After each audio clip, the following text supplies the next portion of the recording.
Hi, നമസ്കാരം. ഞങ്ങളൊന്ന് വളരെയധികം സന്തോഷത്തിലാണ്. ഞങ്ങൾ സന്തോഷത്തിൻ്റെ ഒരു കണ്ടില്ലേ, നല്ല മഴ.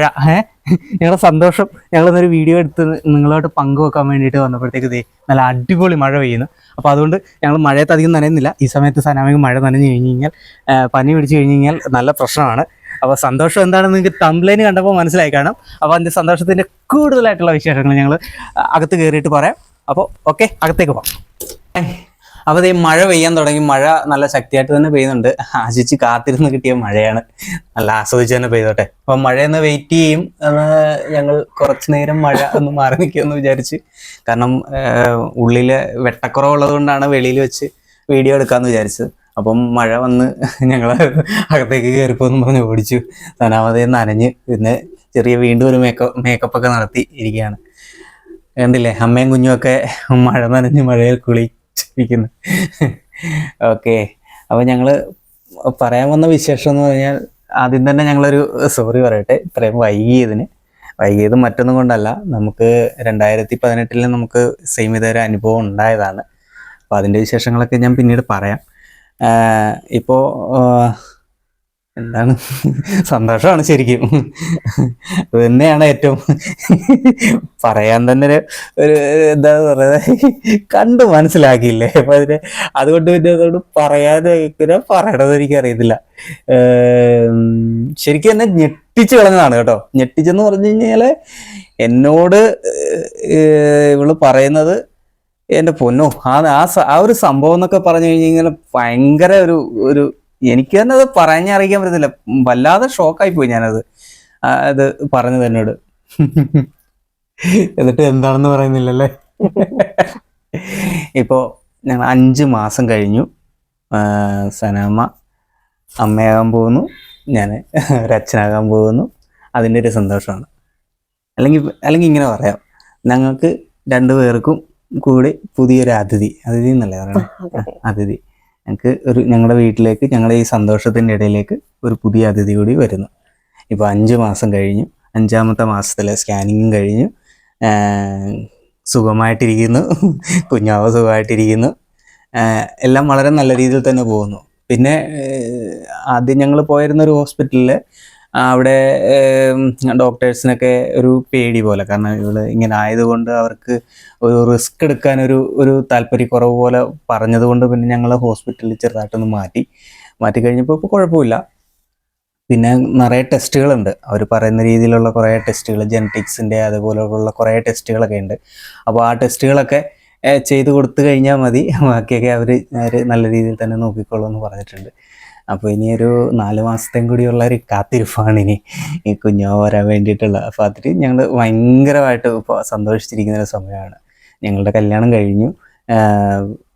8 വർഷമായി ഞങ്ങൾ ഒന്നിച്ചിട്ട്. 8 വർഷത്തിൻ്റെ ഇടയ്ക്കാണ് 2018 ആദ്യം ഇതുപോലൊരു സംഭവം വന്ന് അത് ഇല്ലാതായി പോയത്. അപ്പോൾ അതിനുശേഷം ഇപ്പോൾ വീണ്ടും ഞങ്ങളുടെ കല്യാണം കഴിഞ്ഞു. ശരിക്കും ഞങ്ങൾ അതിൽ വിശ്വസിച്ചു പോവുകയാണ്. കാരണം എന്ന് പറഞ്ഞാൽ കല്യാണം നടത്തുക എന്നുള്ളതൊരു നേർച്ച ചെയ്യുക എന്ന പോലെയായിരുന്നു, ഒരു വഴിപാടായിരുന്നു അത് സംഭവം. അപ്പോൾ അത് പലരും ഇങ്ങനെ നമ്മൾ നോക്കി നോക്കിയപ്പോൾ പലരും പറഞ്ഞു, ഇതുപോലെ കല്യാണം നിങ്ങൾ പെൻഡിങ് വെച്ചേക്കുന്നത് കൊണ്ട് തന്നെയാണ് നിങ്ങളുടെ ജീവിതത്തിൽ ഒരു സന്തോഷമുള്ള നിമിഷങ്ങളൊന്നും വരാത്തത്. അപ്പോൾ അതുകൊണ്ട് അതൊന്ന് ചെയ്യുന്നതായിരിക്കും നല്ലതെന്ന് പറഞ്ഞു. പിന്നെ അതുകൊണ്ട് തന്നെയാണ് കഴിഞ്ഞ വർഷം നവംബർ 2-ാം തീയതി കല്യാണം നടത്തിയത്. അപ്പോൾ അതിനുശേഷം അതിൻ്റെ ഒരു അനുഗ്രഹവും, പിന്നെ ഈ കല്യാണത്തോടനുബന്ധിച്ച് നമ്മളുമൊക്കെ ഒരു ഫാമിലിയായി. അപ്പോൾ അതിൻ്റെ ഒരു സന്തോഷം, നിങ്ങളുടെയൊക്കെ പ്രാർത്ഥന ഞങ്ങൾക്ക് അതിൻ്റെയും കൂടെ ഫലമാണിപ്പോൾ ഞങ്ങൾക്ക് ഈ ഒരു സന്തോഷം വന്നിരിക്കുന്നത്. അപ്പോൾ തുടർന്ന് ഇനിയും ഒരുപാട് കടമ്പകളും കൂടി കടക്കാനുണ്ട്. കുഞ്ഞാവ് വരുന്നവരെയുള്ള കാര്യങ്ങൾ ശരിക്കും പറഞ്ഞാൽ സന്തോഷത്തിന് പുറമെ ചെറിയ രീതിയിൽ വിഷമവും ഉണ്ട്. അങ്ങനെ വിഷമങ്ങളൊന്നും ഇല്ലാതെ സന്തോഷമായിട്ട് തന്നെ എല്ലാ കാര്യങ്ങളും നടത്താൻ വേണ്ടി തന്നെയാണ് ഈശ്വരനോട് ഞങ്ങൾ പ്രാർത്ഥിക്കുന്നത്. അപ്പോൾ നിങ്ങളുടെ പ്രാർത്ഥനയും ഉറപ്പായിട്ടും ഉണ്ടാവണം. ഇത് എന്നോട് ഞങ്ങൾ അറിയുന്നത് തന്നെ ഒരു 2 മാസത്തിന് ശേഷമാണ്. 2 മാസം കഴിഞ്ഞതിന് ശേഷമാണ് ഞങ്ങൾ അറിയുന്നത്. ശരിക്കും പറഞ്ഞു കഴിഞ്ഞാൽ February 14-നല്ലേ വാലന്റൈൻസ് ഡേയുടെ അന്നാണ് ഞങ്ങൾ ശരിക്കും അറിയണത്. അന്നൊരു സർപ്രൈസ് ഗിഫ്റ്റ് ഒക്കെ കൊടുക്കാൻ വേണ്ടിയിട്ട് ഞാൻ സനാമയ്ക്ക് കൊടുക്കാൻ പോയിട്ട് സനാമ എനിക്ക് അതിലും വലിയൊരു ഗംഭീര ഗിഫ്റ്റാണ് തന്നത്. എൻ്റെ പൊന്നോ, ആ നിമിഷം ഉണ്ടായ ഒരു എന്താണ് ആ ഒരു ആഹ്ലാദം എന്ന് പറയാൻ പറ്റില്ല. ഭയങ്കര കള്ളിയാണ് കേട്ടോ, പഠിച്ച കള്ളിയാണ്. അവളെ അറിഞ്ഞു സംഭവം, ഫോൺ ചെയ്ത് എന്നോട് പറഞ്ഞൊന്നുമില്ല. അതെന്ന് വെച്ചിട്ടുണ്ടെങ്കിൽ ഇപ്പൊ ഈ 2 മാസം വരെ എനിക്ക് പനി വന്നില്ലേ, പനി വന്ന് അത് കഴിഞ്ഞ് പിരിച്ചു ആവണില്ല, ഗ്യാസ് തന്നെയായിരുന്നു പ്രശ്നം, വയറുവേദനയും ഗ്യാസും. എന്നിട്ട് എല്ലാ ഹോസ്പിറ്റലിലൊക്കെ പോയി, എത്ര ഹോസ്പിറ്റലിൽ പോയി തമ്മ, അവിടെ എല്ലാവരും എനിക്ക് ഗ്യാസിന് ഗുളിക തന്നു, വയറുവേദനക്ക് ഗുളിക തന്നു. എന്നിട്ട് പീരീഡ്സ് ആവുന്നില്ല എന്ന് പറഞ്ഞപ്പോഴും ആയിക്കോളും എന്നല്ലേ പറഞ്ഞത്. ശേഷം എന്റെ സിസ്റ്ററാണ് പറഞ്ഞത്, അവൾക്ക് 2ാമത് പ്രഗ്നന്റ് ആയപ്പോ ഇങ്ങനെ പ്രശ്നം ഉണ്ടായിരുന്നു, ഗ്യാസ് തന്നെ ഭയങ്കരമായിട്ട് ഗ്യാസ് ആയിരുന്നു, വയറുവേദനയായിരുന്നു. അതിനുശേഷം അപ്പൊ അവള് ആദ്യം അതുപോലെ ഗ്യാസാന്ന് പറഞ്ഞിരുന്നു. പിന്നെ അവൾക്ക് ഒരു സംശയം തോന്നിപ്പോയി ടെസ്റ്റ് ചെയ്തതാണ്. അപ്പൊ എന്റെ അടുത്ത് പറഞ്ഞു, നീ ഇത് നോക്ക്, അങ്ങനെയാണോ അല്ലേന്ന് നോക്കാൻ പറഞ്ഞു. അങ്ങനെ നോക്കിയപ്പോഴായിരുന്നു ഇതാന്ന് പറഞ്ഞത്. പക്ഷെ അതിന്റെ ഇടയ്ക്ക് വലിയൊരു ഒരു സംഭവം കാണിച്ച്. അത് പക്ഷെ എനിക്ക് ശരിക്കും പറഞ്ഞു കഴിഞ്ഞാൽ പറയാൻ പേടിയാണ്. നിങ്ങൾ എന്ത് പ്രതികരിക്കുമെന്ന് എനിക്കറിയത്തില്ല. അതിന്റെ ഇടയ്ക്ക് നമുക്ക് വണ്ടി വരണമായിരുന്നല്ലോ, വണ്ടി വാങ്ങാൻ വേണ്ടി പോകണമായിരുന്നു. വണ്ടി ഡെലിവറി കിട്ടുന്ന ആ സമയമായിരുന്നു. പിന്നെ അതുപോലെ തന്നെ നമ്മുടെ ക്ഷേത്രത്തിലെ ഉത്സവം കൂടിയായിരുന്നു. അപ്പോൾ രണ്ടിനും പോകുന്ന സമയം പുള്ളിക്കാരിയുടെ ഡേറ്റും ഒക്കെ ഏകദേശം ഒരേ സമയത്ത് തന്നെ വന്നു കഴിഞ്ഞപ്പോഴത്തേക്ക് എന്നോട് പറഞ്ഞ് അത് ചെയ്യാൻ പാടില്ലാത്തതാണ്. എങ്കിലും ഞാൻ വളരെ സങ്കടപ്പെട്ടാണ്, ഞാൻ ഒരുപാട് വഴക്കൊക്കെ പറഞ്ഞിട്ടാണ് ടാബ്ലറ്റ് വാങ്ങിച്ചു കൊടുത്തു. കാര്യങ്ങൾ ബാക്കിയുള്ള ഉത്സവത്തിനൊക്കെ പോയി, കാര്യങ്ങളൊക്കെ പോയി എല്ലാം വന്നു കഴിഞ്ഞിട്ട് പിന്നെ ടാബ്ലറ്റ് തന്ന ആൾ പറഞ്ഞത് കഴിച്ചു കഴിഞ്ഞാൽ പിന്നെയും കുറച്ച് നാൾ കഴിഞ്ഞേ ആകുള്ളൂ. ഞങ്ങൾ എന്നിട്ട് കുറേ വെയിറ്റ് ചെയ്തിരുന്നു. എന്നിട്ടും ആകാതെ വന്നപ്പോഴാണ് ഗ്യാസിന്റെ പ്രശ്നം പിന്നെയും ഗ്യാസ് ഇങ്ങനെ പ്രശ്നമായിക്കൊണ്ട് വന്നു. അപ്പോഴത്തേക്ക് ഹോസ്പിറ്റലിൽ പോയി. ഗ്യാസിന് പിന്നെ ഹോമിയോ മെഡിസിനാണ് കൂടുതലും ഉപയോഗിക്കുന്നത്. അങ്ങനെ ഹോമിയോ മെഡിസിന് പോയി, ഹോമിയോ കഴിച്ച്. അത് കഴിഞ്ഞപ്പോഴാണ് ഇതുപോലെ പിന്നെ ഞങ്ങൾ അതിന് മുന്നിലത്തെ മാസം പീരീഡ്സ് കുറച്ച് താമസിച്ചപ്പോഴത്തേക്ക് ഞങ്ങൾ ഇതുപോലെ ടെസ്റ്റ് ചെയ്യാൻ വേണ്ടിയിട്ട് വാങ്ങിച്ചു വെച്ചു. എന്നിട്ട് നാളെ രാവിലെ ടെസ്റ്റ് ചെയ്യാന്ന് പറഞ്ഞ് വച്ചിരുന്നപ്പോഴത്തേക്ക് പിറ്റേ ദിവസം ആയല്ലേ. അങ്ങനെ ആ ടെസ്റ്റ് കാർഡ് ഇവിടെ ഉണ്ടായിരുന്നു. ആ ടെസ്റ്റ് കാർഡ് വെച്ചിട്ട് ഇവളൊരു കളി കളിച്ചത്, എന്നെ പറ്റിച്ചത്. സംഭവം വരുന്നില്ല, നമ്മൾ ഇവിടെ വീട്ടില് ഞങ്ങൾ തനിച്ചുള്ളത് കാരണം കൊണ്ട്, ഞാനും പുള്ളിക്കാരി മാത്രമേ ഉള്ളത് കൊണ്ട് ഞാനിവിടെ 2 CCTV ക്യാമറകൾ വെച്ചിട്ടുണ്ട്. കാരണം എനിക്ക് വെളിയിൽ പോയി കഴിഞ്ഞ് കഴിഞ്ഞാൽ എനിക്ക് ടെൻഷൻ ഇല്ലാതെ. കാരണം ഒരു തവണ ഇതുപോലെ ഞാൻ പോയ സമയത്ത് പുള്ളിക്കാരി ഒന്ന് വീണ് കഴിഞ്ഞപ്പോഴത്തേക്ക് പിന്നെ അടുത്ത ആരും ഇല്ലായിരുന്നല്ലോ കുറേ നേരം. പിന്നെ എൻ്റെ അടുത്ത് വരെ പുള്ളിക്കാരി വളരെ കഷ്ടപ്പെട്ടിട്ടാണ് പോയിട്ട് ഫോൺ എടുത്ത് പിന്നെ എന്നെ വിളിച്ചത്. അങ്ങനെ ഒരു പേടി എനിക്കുള്ളത് കാരണം കൊണ്ട് ഞാൻ പിന്നെ ക്യാമറ വെച്ചു, 1-2 എണ്ണം. അങ്ങനെ ഈ ക്യാമറയിൽ ഞാൻ സദാസമയം നോക്കിക്കൊണ്ടിരിക്കുന്നതാണ്. അന്നാണെങ്കിൽ വാലന്റൈൻസ് ഡേക്ക് ഒരു ഗിഫ്റ്റ് കൊടുക്കണമല്ലോ, അതൊരു സർപ്രൈസ് ആയിക്കോട്ടെ.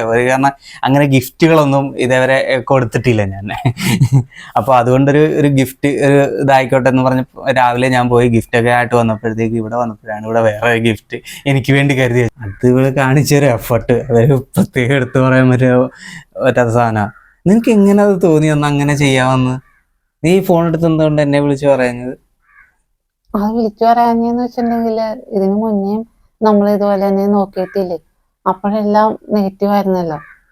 അപ്പോ ഇതിപ്പോ അവൾ എൻ്റെ അടുത്ത് ഇങ്ങനെ പറഞ്ഞപ്പോ ശരി എന്നാ നോക്കിയിട്ട് അങ്ങനെ വല്ലതും ആണെങ്കിൽ മാത്രം പറഞ്ഞാൽ പോരെ, ഇല്ലെങ്കിൽ പറയണ്ട എന്ന് വിചാരിച്ചു.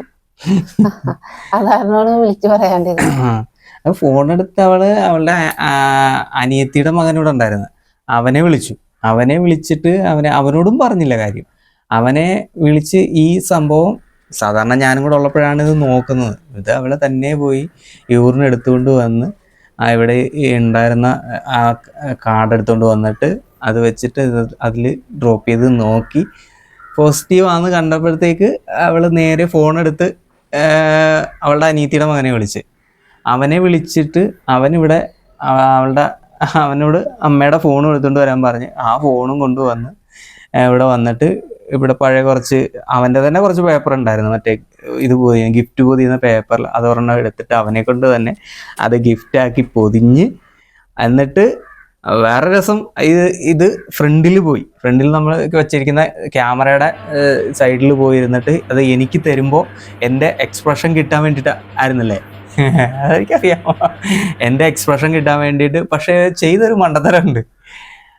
അവന് ക്യാമറയും കൊടുത്തിട്ട് മച്ചിൻ്റെ മുകളിൽ ആ ഡോറിൻ്റെ അവിടെ പോയിട്ട് താഴോട്ട് ക്യാമറ പിടിപ്പിച്ചിരുത്തിച്ച്. പക്ഷെ ഇവർ ചെയ്ത മണ്ടത്തരം എന്ന് പറഞ്ഞു കഴിഞ്ഞാൽ നേരെ ഓപ്പോസിറ്റ് ഡയറക്ഷനിലായിരുന്നു ഇരിക്കേണ്ടിയിരുന്നത്. അതുകൊണ്ട് എൻ്റെ എക്സ്പ്രഷൻ നേരെ ഇവളുടെ ഫേസാണ് അതിനകത്ത് കിട്ടിയേക്കുന്നത്. അത് കഴിഞ്ഞ് മറ്റേ ക്യാമറയിൽ എന്ന് പറഞ്ഞു കഴിഞ്ഞാൽ CCTV വന്നിട്ട് അതിലത്ര ക്ലിയർ ആയില്ല, അതിൽ ക്ലാരിറ്റി ഇല്ലാതായിപ്പോയി, കുറച്ച് ബ്ലറായിപ്പോയി. അതുകൊണ്ട് എൻ്റെ എക്സ്പ്രഷൻ കിട്ടാൻ വേണ്ടിയിട്ട് ചെയ്ത പണി അത് ചുറ്റിപ്പോയി. പിന്നെ രണ്ടാമത് റീക്രിയേറ്റ് ചെയ്യായിരുന്നു.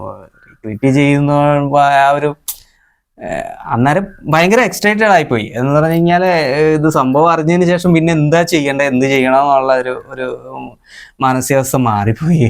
പിന്നെ പിന്നെ അവനെ വലിച്ച് താഴെ ഇറക്കി സംഭവം അവസാനിപ്പിച്ചു.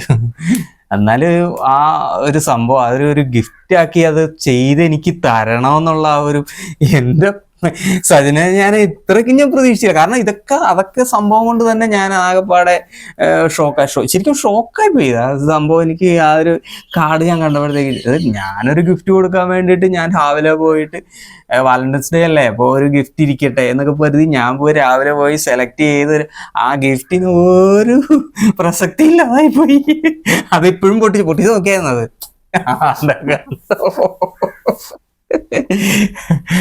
ഓക്കെ. അപ്പോൾ അതായത് പിന്നെ അതുകൊണ്ടാണ് പിന്നെ ഇപ്പൊ 5 മാസമായി ഞങ്ങൾ. പിന്നെ അതാണ് 5 മാസം ആയിട്ട് 5-ാം മാസത്തെ സ്കാനിങ് കൂടെ കഴിഞ്ഞതിന് ശേഷം എല്ലാവരോടും പറയാം എന്നുള്ളത് കൊണ്ടായിരുന്നു. അപ്പോൾ ഇപ്പൊ ഞാൻ അടുത്തുള്ളവരോടൊക്കെ ശരിക്കും ഞങ്ങൾ പറഞ്ഞു തുടങ്ങിയത്. കാരണം 2018 ഞങ്ങളുടെ ഒരു അനുഭവം ഉള്ളത് കൊണ്ട് കൂടിയാണ് അതിപ്പോൾ. പിന്നെ ഞങ്ങൾ ആദ്യം പോയ ഹോസ്പിറ്റലിലെ ഡോക്ടേഴ്സ് കുറച്ച് താല്പര്യമില്ലായ്മ ഞങ്ങളോട് കാണിച്ചു. അതുകൊണ്ട് നമ്മള് ആദ്യം ചെന്നപ്പോ കണ്ടത് ജൂനിയർ ഡോക്ടറാണ് കണ്ടത്. അപ്പൊ ജൂനിയർ ഡോക്ടർ അവര് ചെന്നപ്പോ തന്നെ ഭയങ്കരമായിട്ട് ഇങ്ങനെ ചൂടായി.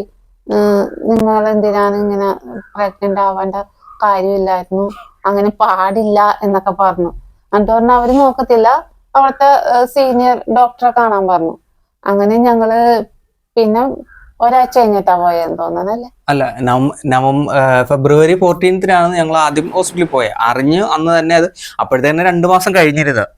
അത് 2 മാസം കഴിഞ്ഞിരുന്നു എന്ന് പറഞ്ഞാൽ ഇവിടുത്തെ ഉത്സവത്തിന് ഞാൻ പറഞ്ഞല്ലോ, ആ ഒരു സംഭവം വെച്ചിട്ട് കുറച്ചാള് കാത്തിരുന്നിട്ടാണ് പിന്നെ ഇതായോ ആകണമില്ല എന്നുള്ളൊരു ഇത് വന്നപ്പോഴാണ് അവള് അനിയത്തി പറഞ്ഞതിന്റെ പേരിൽ നോക്കിയത്. അപ്പോൾ ഫെബ്രുവരി 14 ഞങ്ങൾ ആദ്യം ഹോസ്പിറ്റലിൽ പോയത്. കൺഫേം ചെയ്യാൻ വേണ്ടിയിട്ട് പോയി ഹോസ്പിറ്റലിൽ പോയി.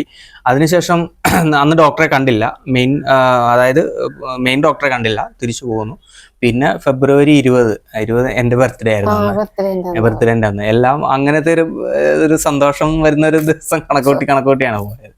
പിന്നെ 3-ാം മാസത്തെ സ്കാനിങ്ങിന് പോയത് ഒരു ബർത്ത്ഡേ ദിവസമാണ്. അന്ന് ഇവളുടെ ബർത്ത്ഡേ ആയിരുന്നു. സജിനയുടെ ബർത്ത്ഡേ അന്നാണ് 3-ാം മാസത്തെ സ്കാനിങ്ങിന് പോയത്. അങ്ങനെ ഫെബ്രുവരി 20 ഡോക്ടറിനെ ഞങ്ങൾ കാണാൻ ചെന്ന് കഴിഞ്ഞപ്പോൾ ആ ഡോക്ടറുടെ പെരുമാറ്റത്തിലൊക്കെ ചെറിയ ഒരു താല്പര്യക്കുറവും അല്ലേ? അതെ, നമ്മളിപ്പോ അങ്ങോട്ട് റൂമിലോട്ട് കയറി ചെന്നതും ഡോക്ടർ ചോദിക്കുന്നു എന്തിനാ വന്നേ. എന്റെ റിസൾട്ട് എടുത്തു വെച്ച് നോക്കിക്കൊണ്ടിരിക്കുക ഡോക്ടർ. എന്നിട്ട് ആദ്യം എന്നോട് ചോദിക്കുന്നത് എന്തിനാ വന്നേ. അപ്പൊ തന്നെ ഞാന് വണ്ടടിച്ചു ചോദിച്ചു, ഇന്നിപ്പോ എന്ത് മറുപടി പറയുമെന്നായിപ്പോയി. ഇന്ന് റിസൾട്ട് നോക്കിയിരുന്നോണ്ട് എന്തിനാ വന്നേന്ന് ചോദിക്കേണ്ട ആവശ്യമില്ലല്ലോ. പിന്നെ എന്നിട്ട് പറഞ്ഞു അബോർഷൻ ചെയ്യാനാണോ വന്നേ, അബോർഷൻ എന്നുള്ള രീതിയിൽ സംസാരിച്ചു. അതൊക്കെ കേൾക്കുമ്പോഴത്തേക്ക് നമുക്ക് മാനസികമായിട്ടുണ്ടാകുന്ന ഒരു തളർച്ച ഉണ്ടല്ലോ.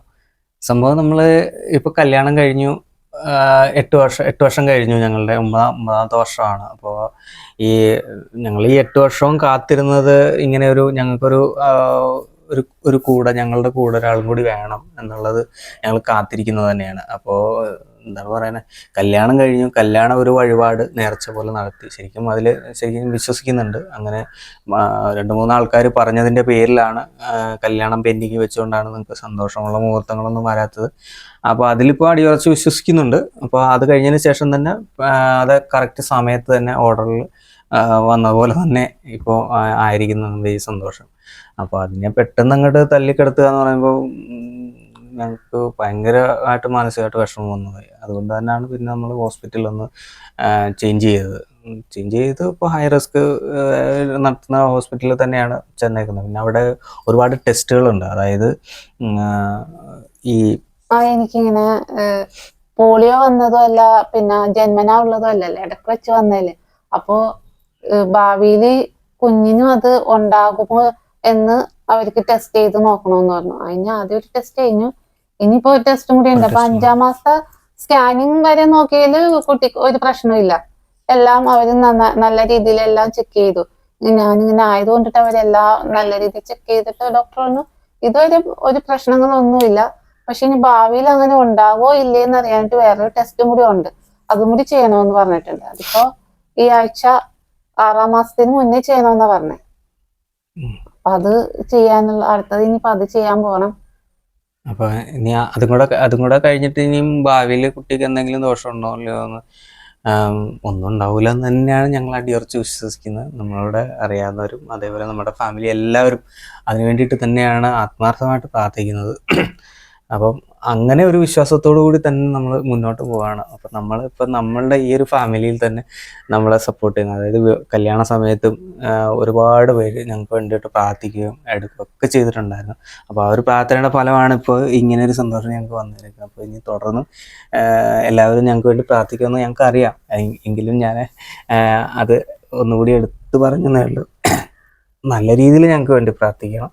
ഞങ്ങൾക്ക് ഒരു 4 മാസത്തേയും കൂടി കാത്തിരിപ്പുണ്ട്. അപ്പോൾ 4 മാസത്തെ കൂടെ കാത്തിരിപ്പ് കഴിഞ്ഞ് ഞങ്ങൾക്കൊരു കുഞ്ഞാവ ഞങ്ങളുടെ വലിയ വലിയ വളരെ നാളത്തെ ആഗ്രഹവും സ്വപ്നവും ഒക്കെയാണ്. അപ്പോൾ അതിന് വേണ്ടിയിട്ട് നല്ല രീതിയിൽ തന്നെ പ്രാർത്ഥിച്ച് ഞാൻ പ്രാർത്ഥനയോട് കൂടി തന്നെ ഞങ്ങളുടെ കൂടെ ഉണ്ടാകണം. വേറെ പ്രത്യേകിച്ച് പറയാനൊന്നും ഒക്കെ തന്നെയാണ്. ഇതായിരുന്നു ഞങ്ങളുടെ വിശേഷം. പിന്നെ ആദ്യമേ തന്നെ ഞാനൊരു കാര്യം പറഞ്ഞു, പറയാൻ വൈകി പോയതിൽ ക്ഷമ വീണ്ടും ചോദിക്കുകയാണ്. ഞങ്ങളുടെ കാര്യങ്ങൾ ഇതൊക്കെ കൊണ്ടായിരുന്നു ഞങ്ങൾ ഒന്ന് പറയാൻ കുറച്ച് താമസം വെച്ചത്. ഇപ്പോൾ ഒന്നും പറയാൻ പറ്റില്ല, കാരണം നിങ്ങൾക്ക് സന്തോഷവും സങ്കടവും എല്ലാം കൂടിയുള്ള സമയമാണ്. കാരണം ഇനിയൊരു 4 മാസവും ശരിക്കും സന്തോഷത്തിൻ്റെ പുറകിൽ ചെറിയൊരു വിഷമവും കൂടി ഉണ്ടെന്നുണ്ടെങ്കിലും അതൊക്കെ ഈശ്വരൻ ഇത്രയൊക്കെ ഒരുക്കി നമുക്ക് തന്നിട്ടുണ്ട്. അപ്പോൾ ബാക്കിയും ഇനിയും ഒരു തടസ്സങ്ങളും ഇല്ലാതെ തന്നെ നമുക്ക് തരുമെന്ന് തന്നെയാണ് നമ്മളുടെ വിശ്വാസം. അപ്പോൾ അതിന് വേണ്ടിയിട്ടുള്ള കാത്തിരിപ്പാണ്. ഓക്കെ. പിന്നെ ഇപ്പോൾ ഞങ്ങൾ 2 ആൾ മാത്രമേ ഉള്ളൂ ഇവിടെ.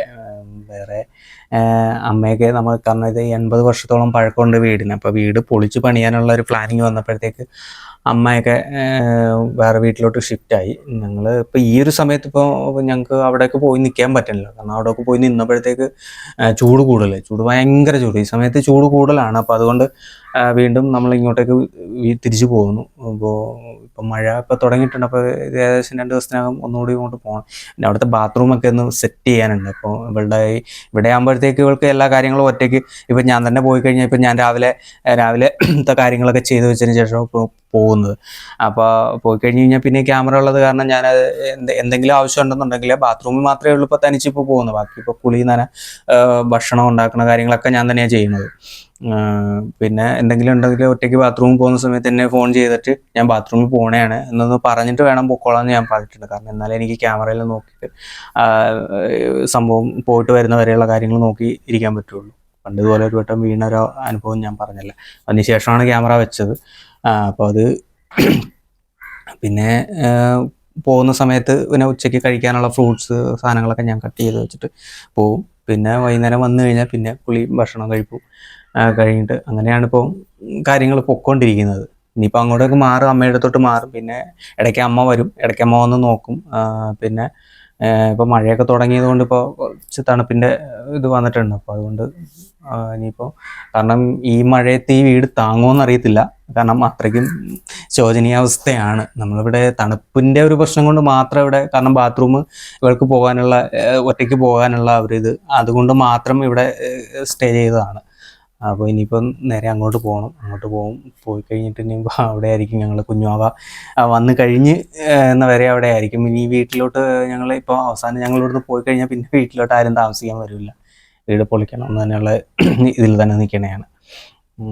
പിന്നെ ഒരു 4 മാസത്തെയും കൂടി ഞങ്ങളുടെ ഒരു കാത്തിരിപ്പുണ്ട്. 4 മാസത്തെ കാത്തിരിപ്പ് എന്ന് പറഞ്ഞാൽ വളരെ സന്തോഷവും സങ്കടവും. സങ്കടം എന്ന് പറഞ്ഞാൽ ടെൻഷൻ, അത് തന്നെ. കുഞ്ഞാവ വരുന്നവരെയുള്ളൊരു ടെൻഷനാണ്. എന്തായാലും ഇത്രയൊക്കെ ആക്കി തന്ന ദൈവം നമ്മളെ ഇനി അങ്ങനെ അധികം വിഷമത്തിലേക്ക് തള്ളിവിടത്തില്ല എന്ന് തന്നെയാണ് ഞങ്ങളുടെ പ്രാർത്ഥന. അപ്പോൾ അതിനുവേണ്ടി ആത്മാർത്ഥമായിട്ട് നിങ്ങളെല്ലാവരും ഞങ്ങൾക്ക് വേണ്ടിയിട്ട് ആത്മാർത്ഥമായിട്ട് പ്രാർത്ഥിക്കുമെന്ന് അറിയാം. എങ്കിലും ഈ അവസരത്തിൽ ഒന്നുകൂടെ ഞാനങ്ങ് നമ്മുടെ ആ ഒരു ഒരു ടെൻഷൻ്റെ പുറത്ത് ഞാനങ്ങനെ അങ്ങ് പറഞ്ഞു പോകുന്നതാണ്. പിന്നെ വേറെ പ്രത്യേകിച്ച് വിശേഷങ്ങളൊന്നുമില്ല, നല്ലതായിട്ട് തന്നെ പോകുന്നു. 5 മാസം കഴിഞ്ഞ് സ്കാനിങ്ങിലൊക്കെ എല്ലാം വളരെ തൃപ്തികരമാണ്. ഡോക്ടേഴ്സിനൊക്കെ നല്ല അഭിപ്രായം തന്നെയാണ്. എല്ലാവരും നല്ല സന്തോഷത്തോടെ. അപ്പോൾ ഇനിയുള്ള ടെസ്റ്റുകളും കൂടി ഇപ്പോൾ ഇനിയിപ്പോൾ വെള്ളിയാഴ്ച പോകല്ലേ, അപ്പോൾ ഇനിയിപ്പോൾ വെള്ളിയാഴ്ചയാണ് ഞങ്ങൾ ഇനി ഹോസ്പിറ്റലിൽ ആ ഒരു ടെസ്റ്റും കൂടി ചെയ്യാനായിട്ട് പോകുന്നത്. അന്ന് തന്നെ കുറേ ടെസ്റ്റുകളുണ്ട്. ഷുഗറിൻ്റെ ടെസ്റ്റ് ചെയ്യണം അല്ലേ? അപ്പോൾ അങ്ങനെയുള്ള ടെസ്റ്റുകളൊക്കെ ഉണ്ട്. അപ്പോൾ അത് എല്ലാം കൂടെ ഒരു ദിവസം പോയിട്ട് ഒറ്റയടിക്ക് തന്നെ അത് ചെയ്ത് തീർക്കാമെന്ന് വിചാരിച്ചിട്ടാണ്. ഓക്കെ, അപ്പോൾ ഇനിയും തുടരെയുള്ള എന്തെങ്കിലും ഒക്കെ കാര്യങ്ങൾ ഞങ്ങൾ ഇതുപോലെ നിങ്ങളുമായിട്ട് ഷെയർ ചെയ്യുന്നതായിരിക്കും. അപ്പോൾ എപ്പോഴും എല്ലാം നിങ്ങളുടെ പ്രാർത്ഥന തന്നെയാണ് ഞങ്ങൾക്ക് മുഖ്യമായിട്ടും വേണ്ടത്. Okay, bye. അതല്ലേ 2 ടെസ്റ്റും കൂടി ഒരു സമയത്ത് എടുക്കാൻ പറ്റുമോ?